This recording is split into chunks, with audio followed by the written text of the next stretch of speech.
শিক্ষার্থীদের বিক্ষোভের মুখে শিক্ষা সচিব সিদ্দিক জোবায়েরকে প্রত্যাহার করা হয়েছে। আজ মঙ্গলবার বিকেলে ফেসবুকে এক পোস্টে তথ্য উপদেষ্টা মাহফুজ আলম এ খবর জানিয়েছেন। মাহফুজ তার ফেসবুক পোস্টে লেখেন, মাইলস্টোন ট্র্যাজেডি পূর্ণাঙ্গ তদন্তে শীঘ্রই কমিটি গঠিত হচ্ছে। শিক্ষার্থীদের 6 দফা দাবিকে সমন্বয় করে তদন্ত কমিটি গঠিত হবে। ইতোমধ্যে শিক্ষা সচিবকে অপসারণ করা হয়েছে। ন্যায্য যে কোনো দাবি মানতে সরকার দায়বদ্ধ।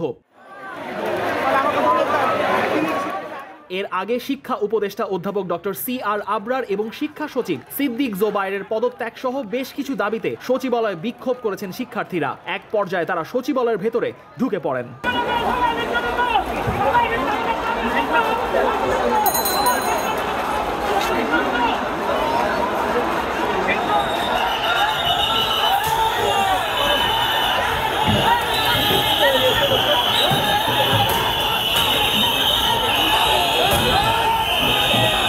Sorry.